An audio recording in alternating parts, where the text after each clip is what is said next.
is surprising about Yoko that people will go, huh, that's really amazing? Yoko continues to baffle.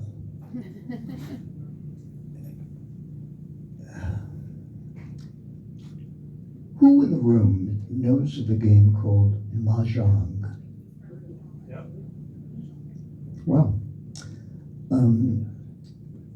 during their separation, Yoko invited some of her lady friends to the Dakota to play Mahjong, this game that it's hard to explain. And they actually made bets on who would win. And one night at 4 o'clock in the morning, she called and she said that her friends had just left and they had played Mahjong, and they bet who was going to win. And I said, well, how did that work out? And she said, I won. And I said, well, that's great news. And she said, but none of them paid me. And I said, was this kind of like a high-stakes game, Yoko? And she said, that's not the point. The point is, I won and they didn't pay me. Then she paused and she said, you know, it's one of the reasons I don't get Christmas presents. Because people think I have everything. So they might send a card. But I rarely, if ever, get a gift.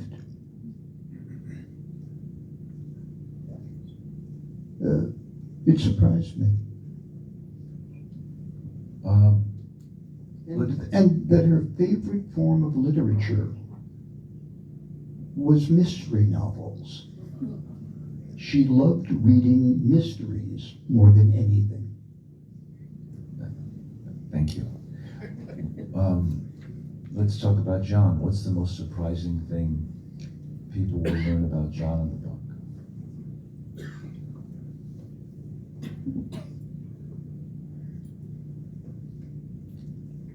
He could never contain his expression. He would have been miserable as a public relations person. He could have never gotten a job with the Pentagon. The man couldn't keep a secret. He had an opinion on everything. And if anybody wanted to contradict it, he would stay in the room with you for 4 hours and try to convince you, of his point of view. He was a man married to his reality. And some might say that he was more in touch with his inner truth than most of us were. Which is one of the reasons he gave us inspiration to be more truthful with ourselves. Thank you. In the course of writing the book, what did you learn about yourself that surprised you? Well, first, that I could stay up till 6 o'clock in the morning every night actually doing this. Clearly one of the things that surprised me is what I refer to in the book as the exchange. What was given, what was taken, what my destiny may have been like had I never met John and Yoko. It gave me great source of personal self-reflection.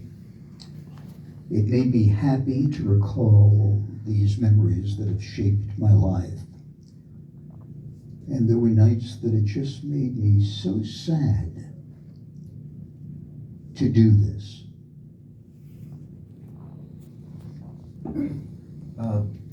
Your career up until the time you met and interviewed, or until the time you interviewed Yoko and then ultimately met them, could have gone in so many different directions. You could have ended up on Entertainment Tonight,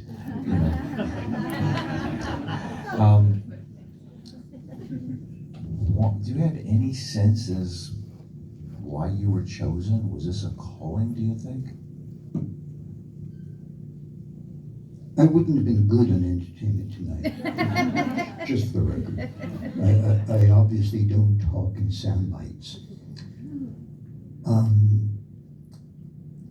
I think about the destiny factor a lot. I've offered different options as to what might have become with my life. But you know, whatever was going to happen, and there were 83 other million possibilities that could have happened with me, I'm satisfied with where I am now, in a way. I was happy up until you said "in a way." The opening scene of this book, and I don't want to spoil it, is so powerful. It's so emotional. It's such a spectacular and completely unexpected start to the book. You refer to a letter in the book with your name on it. Did you ever get to read that letter? Are you familiar with what David is talking about? No, they haven't read the book yet. Well, that's right. During the course of me taking an inventory of all of John Lennon's possessions after his passing, and if any of you have ever taken an inventory of things that your parents may have left behind or a loved one, you know that this is one of the most difficult things you could do. Yoko asked me to do it. She entrusted me with that experience. And I did the inventory work over weeks and weeks.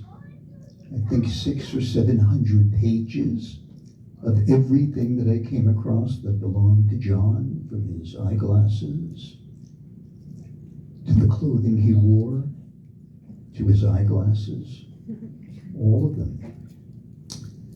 And in the inventory, kind of to the end of the experience, there was a manila envelope marked Elliot Mintz. It was sealed. And I picked it up. The inventory was videotaped and put on audio tape where I would hold up every single item, show it to the camera, put it in cartons, seal the cartons, initial the cartons, move it to a place where the video cameras would pick it up. Yoko and I would take dozens of cartons to an underground bank entrance where they were to be rested. There was a manila envelope that had my name on it, and it was sealed. And I held it up. And I thought to myself, well, I'm doing an inventory. I should, just open this up to see what's in it. But of course, it had not been sent out. It was still John's personal communication. It did not belong to me. So I took that envelope and put it back in the inventory, where it is someday today. It's what I refer to as a piece of unfinished business and maybe a connection to the ongoing dialogue.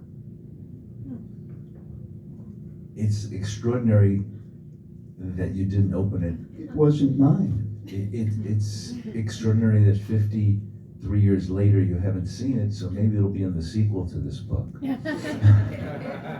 Not written by me. No spoiler alerts, just teasers for you who are about to read the books. The story about how your connection to John and Yoko got you fired from the radio station, your special phone line, your special chair at the Dakota, twirling on the beach, the Club Dakota, what John said when you told him Elvis had died, the pizza dinner with Paul and Linda, the secret directions you got to your meetings with John and Yoko here and in Japan. The book is filled with so many, oh, by the way, did I tell you about the time that? It's stunning because it's not, there's nothing about it it's intimate without being revelatory. And yet you're revealing so much at the same time because you were there. It's in the first person. Is there a favorite story you could share with us right now?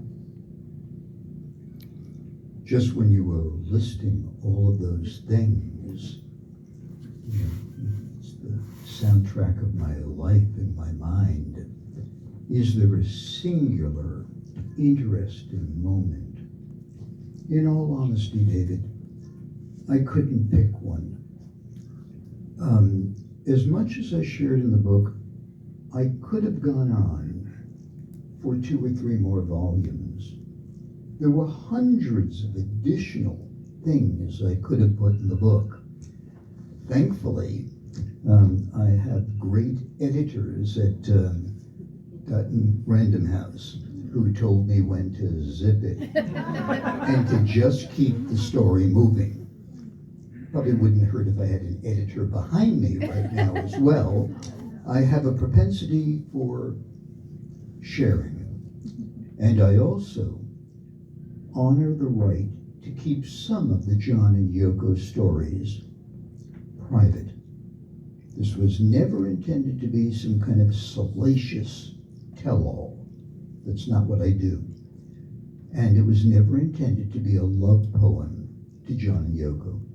Simply as honest a recounting as I'm capable of delivering. Hey, it's my first book. It's beautiful. I'm going to ask you one more question before we